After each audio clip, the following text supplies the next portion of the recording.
Hi guys. Happy Tuesday. Yuck. Fucking Tuesday, that's it.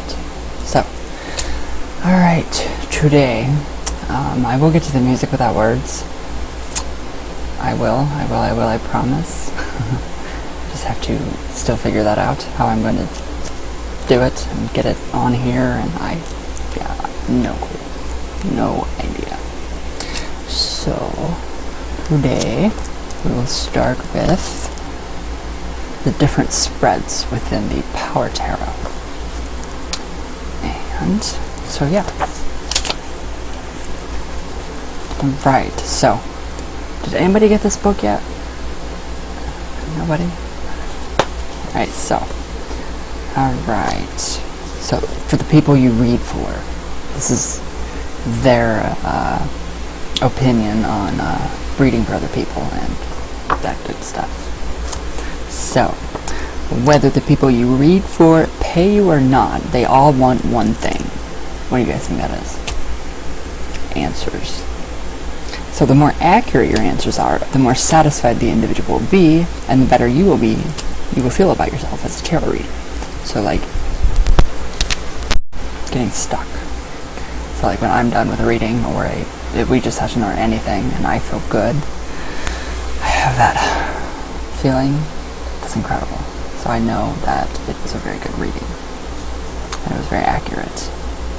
So, these spreads within the book are designed to make it easier for you to obtain accurate answers about the areas that concern most people: work and professions, romance and relationships, with friends, family, health, finances, and spiritual issues. So, and many of the spreads evolved out of working for Psychic 900 lines. Oh wow. Did you guys know that most of those 900 Psychic lines are people just telling you exactly what you want to hear? They don't even have tarot cards with them on the other side of that. I think that goes for 98% of all psychics that are on the telephone. So, despite the bad rep that the 900 lines seem to have, one fact is indisputable: they are the toughest kinds of readings to do because you do them cold. So you don't have any, you don't have any pictures, nothing to go off of. So that is why people will get on those fake psychic hotlines and make money off that when it's completely fake. So, you have no body language or facial expressions to tell you whether you've hit anything that pertains to the person's life. Much of the time, the only verbal cue you have is the caller's greeting. Also, these people are paying nearly $4 a minute for a reading. $4 a minute. If you don't hit something in 60 seconds, the caller hangs up. I wouldn't call those numbers, ever. So as a result, these spreads, particularly these shorter ones, are geared to obtaining concrete information quickly. Once you've done that, follow with a longer spread and provide the person with more esoteric insight into his or her life. I wouldn't go through a 900 psychic number, though, at all. Ever. So, the beauty of the tarot is that it offers information on both the mundane and the esoteric levels, but the answers are only as good as the reader. Use your intuition.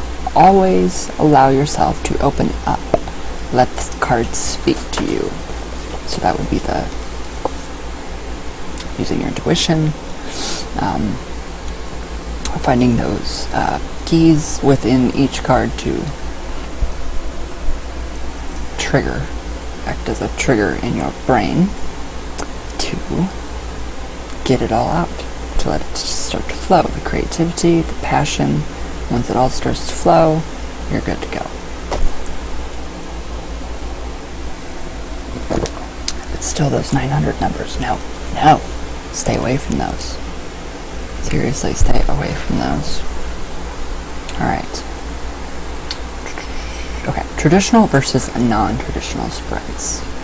Alright, so page through any tarot book at your local bookstore and you'll find examples of traditional spreads. The Celtic Cross, the most common one I've ever seen. The horoscope spread, and the 3-card past, present, and future spreads are the most common. When you're just starting out, traditional spreads are excellent vehicles for learning the cards and developing ease in using them, but at some point you may discover limitations to these spreads or find that we need diversity. For us, the turning point was the 900 line. We desperately needed spreads that provided more specific information. So at one time, this person says, we rarely use the Celtic cross. I do use the Celtic cross. I find it to be very, very informative. And if I don't find the right answer within my Celtic cross, I will just pull out another card and put it on whichever card position within the Celtic cross to find out more information in regards to that specific question or that specific position of the card. So, it seemed too complicated for most of the readings we were doing, but we've since realized that when we aren't getting any feedback and we don't know if we're on the right track or not, the spreads pulls information out of the void. Make sense? Maybe? Maybe not. I feel very short today. I feel very short. Alright, so you can also design your own spreads. I know a few witches that have done that, and I think that was incredible. I think I actually used or tried one. I'm not sure. I'm not 100% sure. But I'll just start throwing cards. I'll just start throwing them down. And that gives me answers that I need. So I almost always use the Celtic cross though. Easiest. Very easy. The 3-card spreads, you can do 5-card spreads. So you can just keep laying cards until you get to 5. And then you just keep continuing, going on and on and on, laying each card under the other, past, present, future. So, designing your own spreads. Keep it simple in the beginning, using no more than 3 or 4 cards. I went with 5. So, assign specific meanings to the positions. Play around with the placement until you find a design that feels right for the particular spread. For instance, with a 3-card spread, do you want the cards in a straight line, a triangle, 2 at the top and 1 at the bottom, or vice versa? The best spreads are those that evolve from your own questions and needs. So sometimes you'll get ideas from what other people are doing with the tarot. And one of the best ways to do that is to log on to one of the electronic networks. Oh yeah, this is actually written when computers were scarce. Okay, so all of the larger networks have New Age sections that include tarot areas, and most of them are very active. People post spreads, discuss cards, hold workshops, and do free readings online. Drop by and introduce yourself. Oh my god, I just dated myself. I just completely dated myself. That's bad. So yeah, I've never found it fun to try to do my own spread. 5-card spread, I guess. But that also came from somebody else. So I've adapted each card, reading, meaning, position, spread to my own liking over the course of like 22 years, 24. So it's been a long time. So the difficult combinations. This is what really pisses me off too. It really pisses me off. So, to weave a spread into a story, you have to be able to read cards in combinations. So this comes with practice. The meaning of some card combinations will be obvious to you. Let's say you want to know whether you're going to let that promotion, or you're going to get that promotion after you draw the 9 of Wands, the Tower, and the 6 of Wands. So, in combination, these cards indicate that you should expect one final test.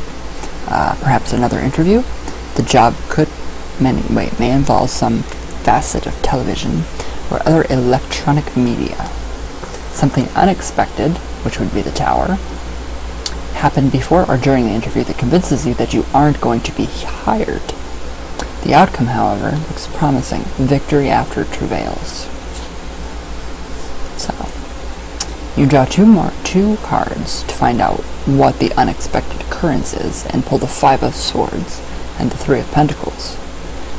So these 2 cards suggest that there will be dissension, and disagreement about your salary. Other combinations, however, won't be as obvious. You may have to do several spreads to obtain the full picture. It's very true too. I go through a lot. I go through a lot of spreads, and I will read, and I will do the runes on top of the Ouija and the witch's runes, obviously, and the cards, the tarot cards, and then channeling. So it's all of this, all in one. So that's how I get my information. I don't need cards or boards, any of it, anymore. But I love my Ouijas. Okay, so, about the spreads. So this is now we're getting into all the spreads in this book. So, there are more than 100 spreads in this section, and I'm not reading all of them. And it begins with the most simplest card, and that's a 1-card reading. And it proceeds to the most complex, which is a 24-card reading. I'm pretty sure that's the horoscope one. When you're going through the spreads the first time, keep your journal handy and record the results of any spreads that you try. You'll quickly discover which spread feels right to you. This is also a way to build confidence, self-confidence, because you'll have a record of your hits. So in the beginning, always keep a record of how accurate you were, if you weren't, if you were. I've had people email me and tell me that so-and-so witch's rune has come true. So it came to pass. And it's really, really cool. It's very cool. So, 1-card spreads, a card a day. And I think I've told you guys this before. So each morning, draw a single card to express the tone of that particular day. Interpret the card in your journal. Then check it that evening to see how accurate the card was. This is where you will begin to develop your own meanings for the cards. If your meanings differ from the other people's meanings, don't worry about it. Use what works for you. Use your own meaning. Use your own meaning. Trust your intuition. Don't self-doubt yourself, and use your own meaning. So you may find that you glean more information from about what's coming by using just majors. So some people do only use the major arcana, whatever. Some people, yeah. I don't. I like all the cards. I've got to have them all in front of me to make a story. So, yes and no spreads. There are yes and no spreads. I don't like them because I was not, I'm getting stuck again. I was not taught. I did not teach myself. I did not learn that anywhere. I don't know how accurate yes and no cards can be. I don't think there is a yes or no in tarot. I guess if you come up with your own, yes. If not, then no. So it's all up to you, I guess. I don't know. I'm not an expert.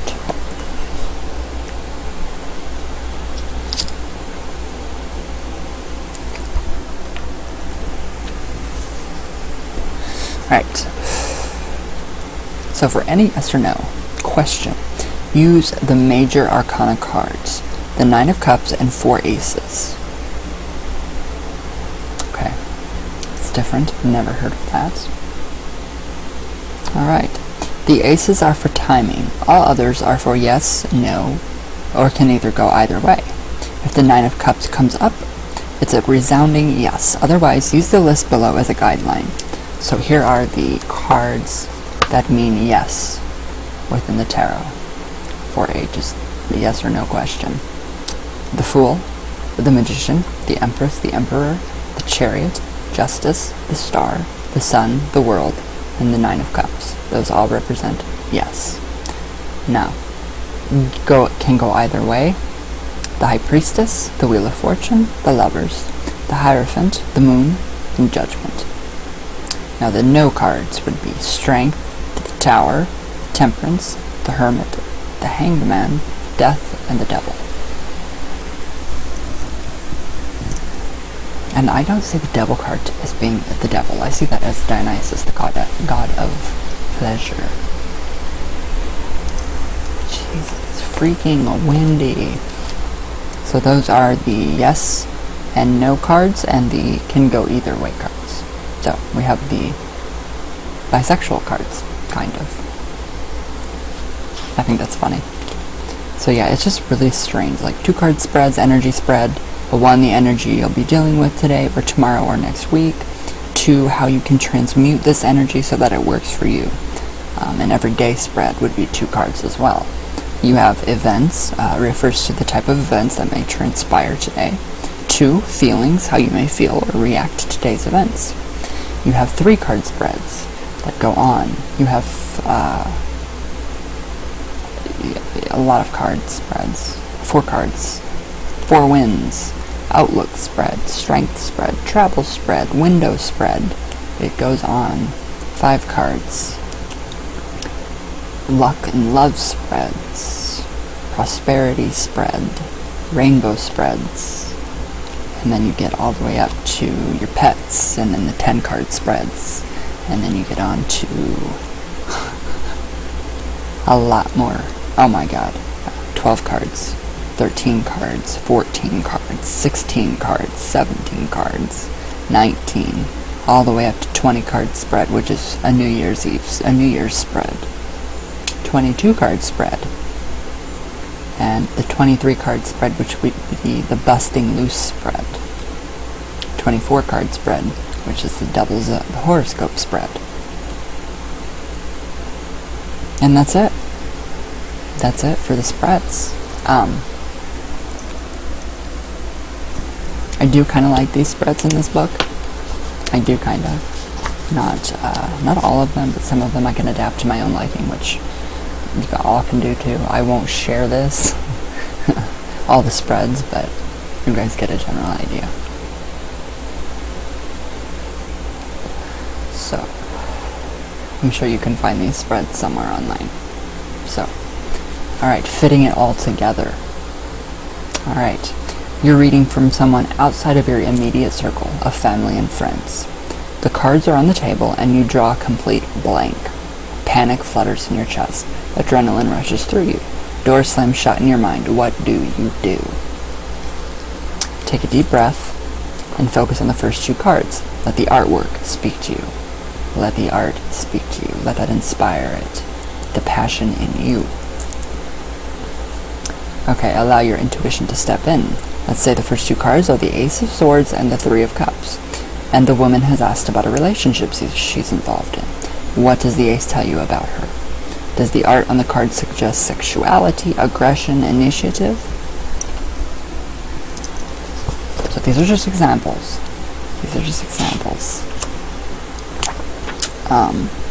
So you just say whatever comes to mind. Now go through the same process with the 3 of Cups, then put the 2 together. Does the combination change the meaning? If so, how? How does it change the meaning of the combination? Or does it change the meaning of the other card? So, these 2 cards suggest that the relationship is a double-edged sword, intensely sexual, and that she and the man may enjoy each other's company. There's a possibility it may end in the marriage, but if you add the Tower to the combination and use the past, present, and future spread for the 3 cards, the picture changes somewhat.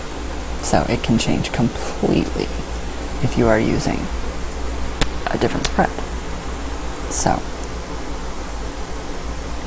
the Ace then becomes the card for the past position, indicating that the relationship was intensely sexual, and then that woman was most likely the aggressor. In the present, the 3 of Cups suggests celebration, happiness, and a possible marriage. But in the future, the Tower means that something unexpected may slam into the relationship and completely reverse things. The relationship, in fact, may fall apart. So, it's always good to look at combinations. It's difficult for me still with combination cards. So if one doesn't make sense, I keep getting stuck. If one doesn't make sense to me, I just pull another card on top of it. And I keep doing it until it makes sense. So instead of ending the spread on this very dark note, the individual would draw another card to find out what this event is. So I would not end any of my readings on such a terrible note whatsoever. So let's suppose she draws the Queen of Wands. Since this is her significator, we now know she is the one who will be affected by this unexpected event. But what about the event itself? What is it? What will it entail? She draws another card and pulls the Six of Swords.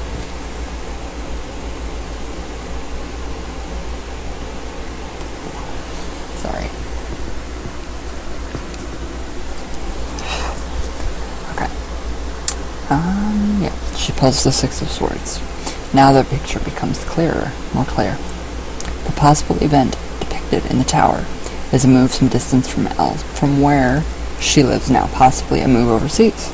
This will certainly affect the relationship, but whether it's positive or negative will depend entirely on the people involved.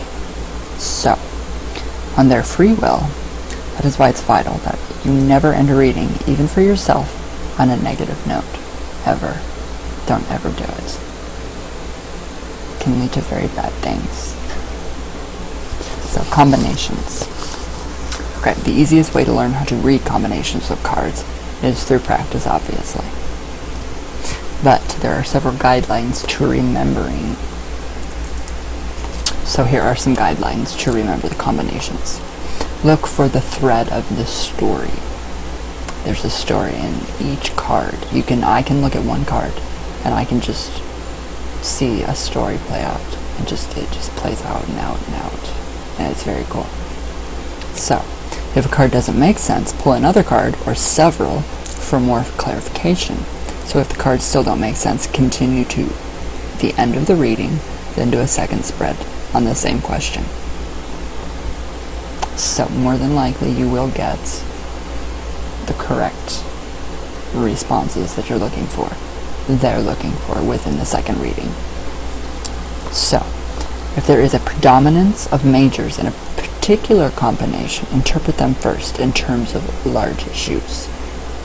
Like we said in, I think, the very first video, all of the majors are archetypal energies, the embodiment of something that a human, all of us, experience at some point in our life. That is what an archetype is. So, where was I? Yes, then look to the minors for hints on how these issues may manifest themselves in your daily life. So if court cards dominate a particular spread, describe the kind of person they represent and ask the person you're reading for if she recognizes the individual or he. If she or he doesn't, then read these as people who are about to enter her life or as types of energy that she will be dealing with in the near future. And I always find that these cards represent energy. They don't ever represent people for me. Certain times they will, but they don't usually. So it's just energy for me. So, in the course of a reading, if new definitions about the cards or a particular combination come to mind, by all means, use them later. Jot them in your journal. So that is the biggest reason to have a tarot journal. And I do somewhere. I don't know where, but I do. I think it's with my 500 other journals.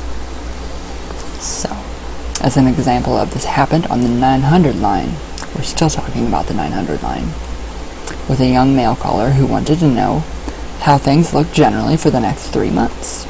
They said here, we use the lateral spread and the 4th and 5th positions, what is visible and what you scoop out. Drew the 4 of Swords and Judgment. What they say here, we didn't know his situation, but interpreted the pair of cards accurately. He was currently in prison. 4 of Swords. That's scary. It's very scary. And was coming out, for a parole hearing, Judgment, within 3 months. So, you see how those combinations work. Alright. Your tarot philosophy. Okay, by the time you start reading for other people, you'll have some sort of philosophy or theory about tarot and other divination systems.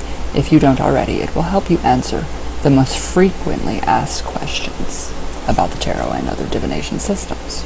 So, does this stuff really work? How does it work? Will everything you say happen? Is the future depicted in the cards inevitable? Can I change what the cards say? So those will be the most common questions. The most common questions I get is, when will it happen? When is it going to happen? So the only way you or the individuals you read for will be able to answer these questions is by keeping notes on the readings. I keep notes on all of my readings. Always keep notes. Where did I go? Oh, there I am. So if you're just reading for yourself, simply use your journal. Jot down the date, time, question, general atmosphere of what you're reading, and the cards you draw. Check back through your journal periodically to see how you did. It's really fun to go back and look at years and years ago, for the readings that I've done. So, of course, some readings will be more accurate than others, so this may be due to a number of variables.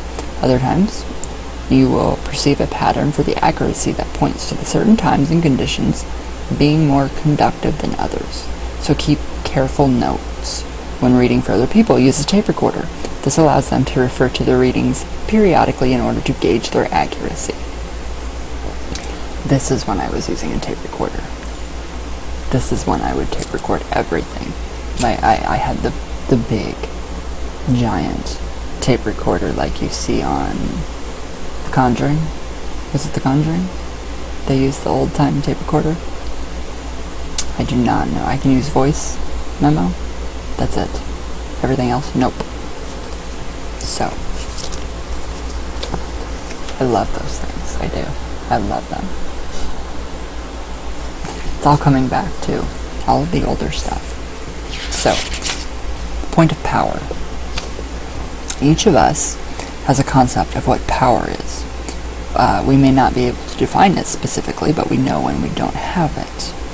The dictionary defines power as the ability to do, the capacity to act, a specific ability or faculty, a person or thing having great influence, force, or authority. The problem with this definition is that it doesn't mention the power, yours or anyone else's, stems from this moment, this second, this instant of your life, this now. So, the present is what you're living.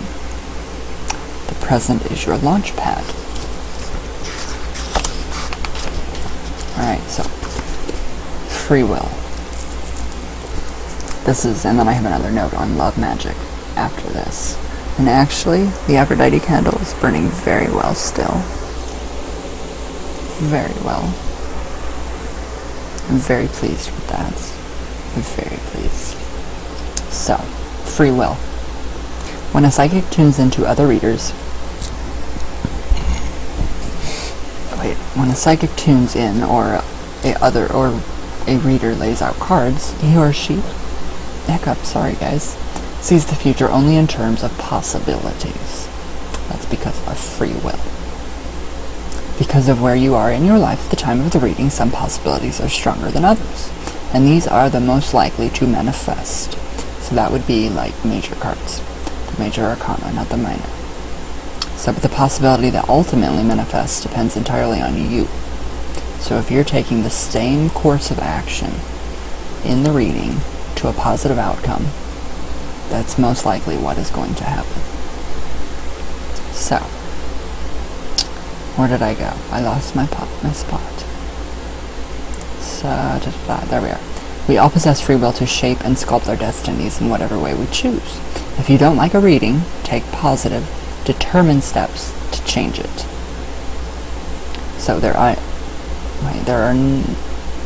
any number of ways to do this. So here are some ways to do this. If you don't like a reading and you want to change it, and you think, oh, shit, this is going to happen, then here's what you can do to actually try to help kind of just get it off that course.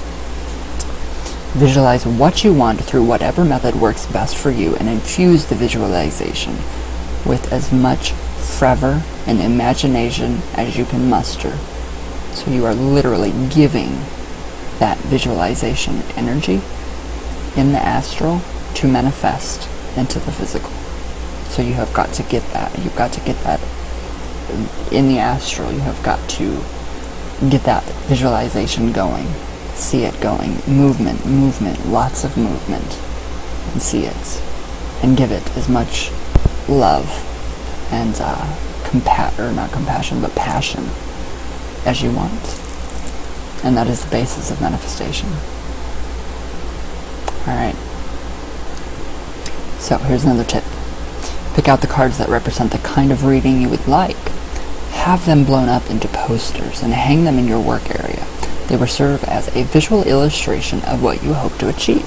So meditation, you have them as focal points. Just like, for instance, the Ace of Pentacles is a focal point.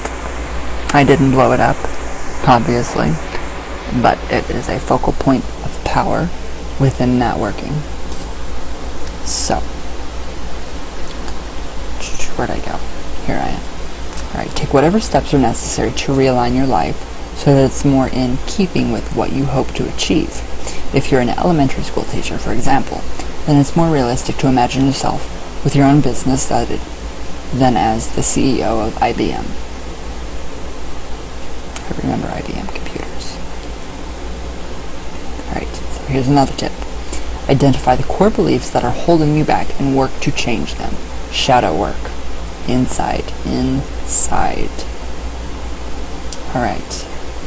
Where did I go? I lost my spot again. Oh. Wait a minute. No, I lost my spot. Oh, here we go.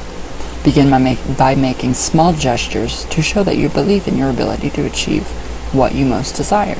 If you're looking for the perfect mate and have listed the qualities you want in such a person, then strive to bring your own life into line with the qualities as well. So that is, you are matching the vibration of somebody that you have in mind. You are matching your vibration with the vibration of that another like. So like attracts like, sympathetic magic, contagious magic.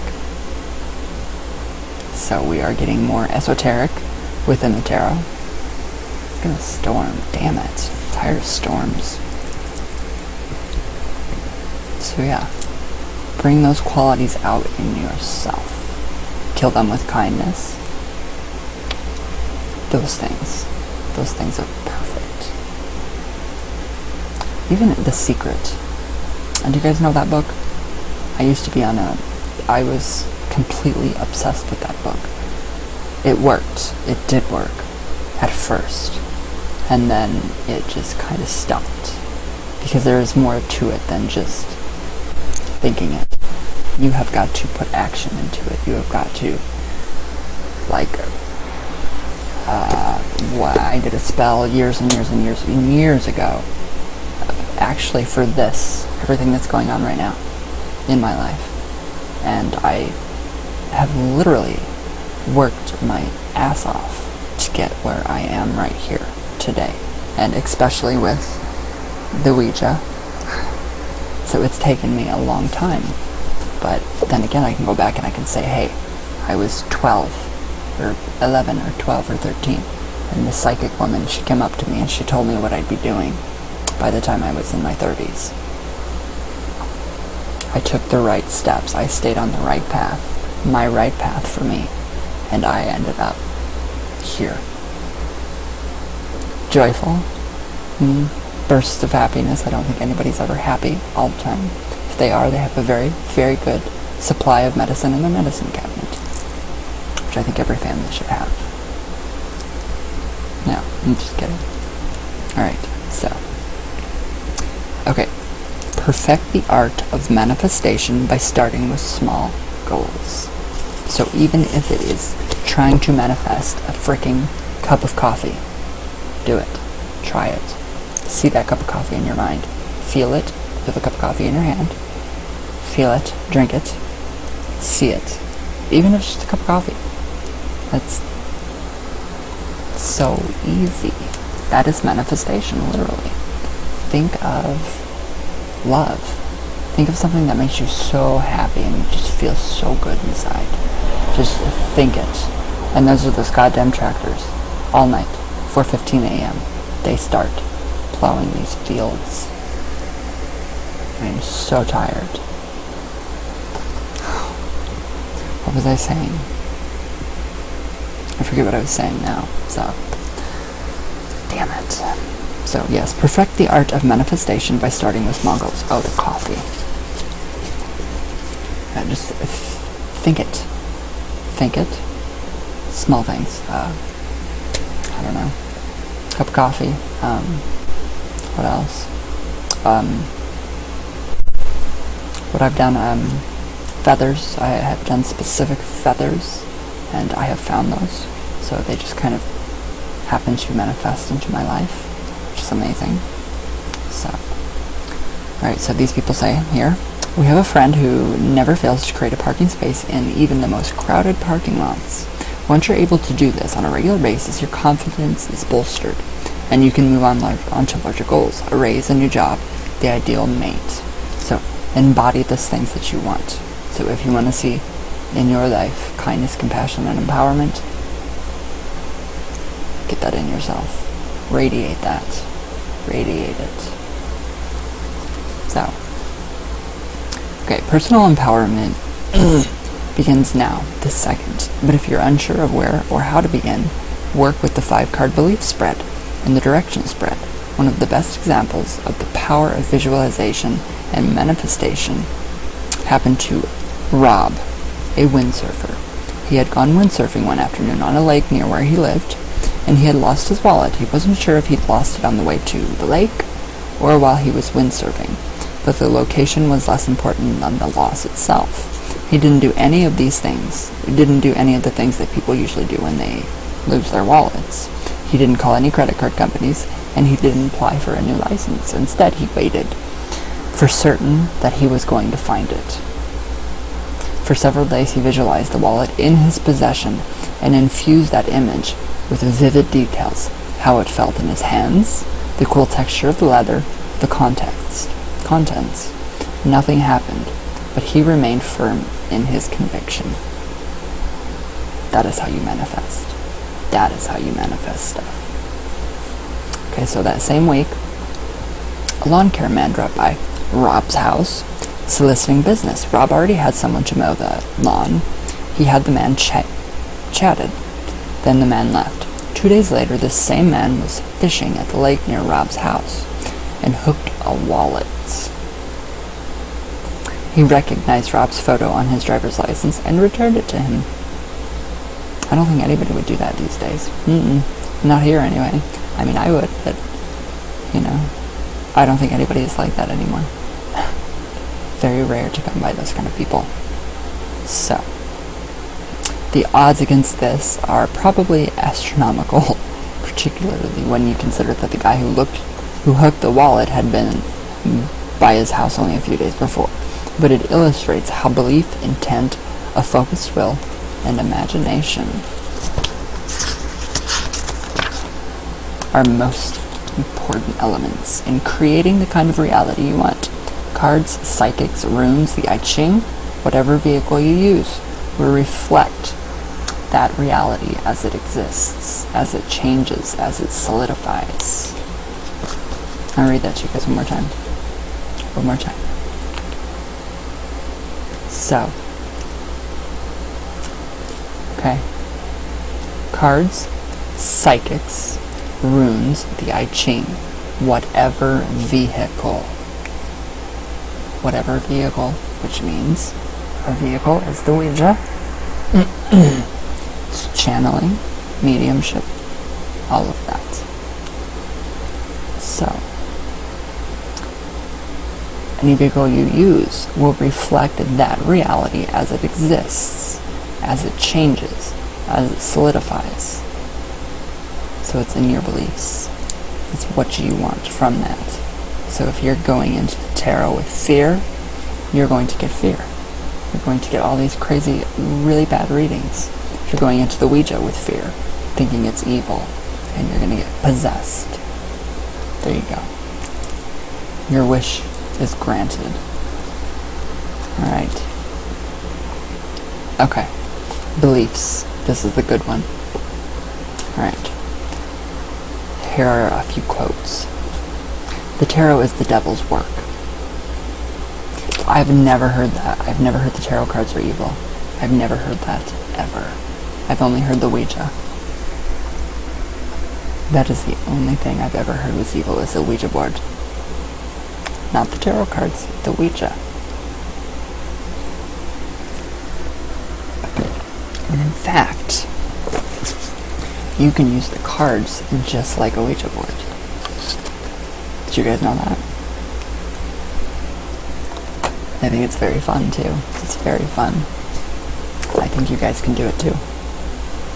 And it I think personally, it kind of helps ease into the Ouija, because people are still very scared of it.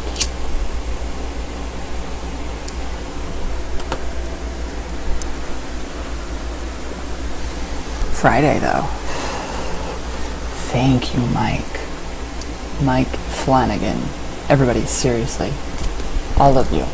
You guys need to, this is a personal favor for me. I will post something on my public page and I will tag Mike Flanagan in it. And I want you guys to please, please, please congratulate him on this work, because this is his baby. Ouija 2, The Origins of Evil, this is his baby. And I absolutely find this man to be one of the freaking most brilliant film in the film industry ever. You got to please, for me, thank him, congratulate him, because it is going to be a freaking amazing film. And remember, it's a film. It's a film. No basis in reality. So please just remember, film, it's a movie, it's for entertainment. Alright, beliefs. Those cards can't tell you anything, it's just superstition. The what? I've never had that. The tarot is evil. You really believe that stuff? I get that all the time. You really believe all that? Well, yeah, I wouldn't do it if I didn't. I wouldn't do it if it didn't work. Alright. That's just gypsy fortune telling. True, some gypsies do use it, but they use playing cards. Alright. These statements are all indicative of various belief systems that you will undoubtedly encounter at some point in your work with the tarot. Maybe your husband or wife is skeptical of divination systems in general. Perhaps your sister's religion lumps tarot with the devil. Maybe you have friends have never even heard of the tarot. The impact of other people's belief systems on you will depend on how deeply you work with the cards, and whether you integrate learn into who you are. If you're confronted with negativity and skepticism from the people you're closest to, then it might behoove you to identify with to identify what you really believe about your work with the tarot.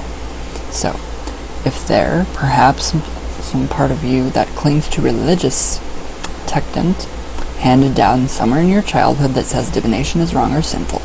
If so, does that belief still serve a purpose in your life? Fear. They want to control you. That's why they tell you don't use tarot cards, don't use Ouija boards, don't try to contact the dead. No. Only God can do that. No. That's fear. You can do it too. We're given that gift. So, are you involved with someone who dismisses your work with the tarot as a passing whim or a superstitious nonsense? I still to this day, I get that. It's just a phase. 23, 20, I don't know, 31, started when I was 7, or before. Is it still a phase? Really? I didn't know that phases lasted this long. Alright, if so, why are you involved with that person? What does this relationship satisfy in your life? Is it perhaps a habit you've outgrown? So, these are the kinds of questions that may confront you. And ultimately, the answers you will find will empower you, because they allow you to a deeper understanding of who you are. The cards, like any divination tool. Listen. The cards, like any divination tool, are simply a means to knowledge. Any divination tool. So, runes, the I Ching, palmistry, or soggy leaves at the bottom of a teacup may work well, or better for you. At some point, the tool you use may become incidental. To take the process of reading for yourself or someone else, intuition takes over. And when this happens, it's incredible. It's very incredible. When this happens, some inner channel opens and you begin to pick up names, detailed pictures from in your head. Or as one psychic put it, the movie starts to roll. And that's how I see it too. So let it roll. Trust whatever images you get. Follow whatever impulses you feel into an undiscovered country. The tarot is merely one tool among many that allow us to travel through the labyrinth of what makes us human. We hope that your journey surpasses our own. Alright, and you can actually contact the authors. So you can contact the authors at mac111 at ix.netcom.com and Phyllis Vega, PHYLLISVEGA at delphi.com, DELPHI.com. And again, it is Power Tarot by Trish McGregor and Phyllis Vega. And that was it. So, I love that book. Very fun, very incredible. So we're done. Power Tarot's done. So what do you guys want me to do next? What shall we venture into?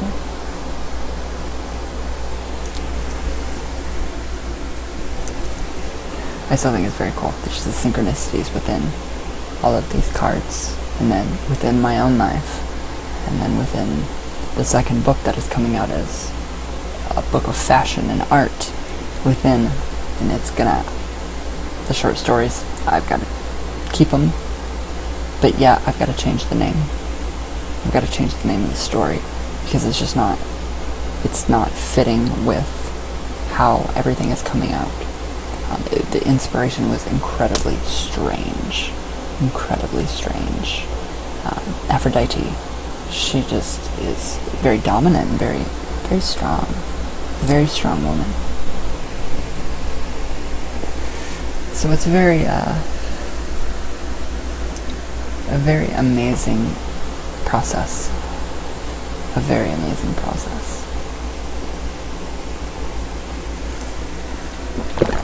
So, alright guys. Damn it, I keep missing Two Broke Girls. Did anybody watch Lucifer last night? I don't want to give away anything, so I'm not going to say anything, but it was God good. So very good, so. Alright guys. I will see you all out tomorrow for Witchy Wednesday. Right? Tomorrow's Wednesday, yes. So, I hope you all have a great day. I might actually do a little video later, maybe, I don't know. I only usually do one video a day. I might do another one dedicating my deck of La Santísima Muerte de tarot cards to her, because it is her day, so. I don't know, I might do it, I might not. I want to get the music without words. I want to get that out there first. I want you guys to experience that because it is so cool. So incredible. So, alright guys. That's it. That's it. Updates. Mask magic. I gotta start working on my mask. I gotta start getting it. Where is it? Behind me somewhere. There. I have got to, yes, I fully have my Lucifer story, my Lucifer, whatever. I am drawing a blank. I'm drawing a blank. Such a headache. Such a headache. My myth. There we go. My myth. So, I just have to decorate the mask, which the creativity for decorating is not there right now. So, we still have quite a while. Well, it's the 18th, so it's coming. Halloween is coming, Samhain. So, alright guys, I hope you all have a great day. I really do. And all of the comments coming through still, and the emails, no, I'm not mad at anybody. It's just, there are funny times. Times are just kind of tough and just different, so weird. So, but everything's okay, so I hope. But, alright guys, thank you guys so much for watching. And I will see you guys tomorrow, and I love you all very much. So be safe. All of you. Be very, very, very safe.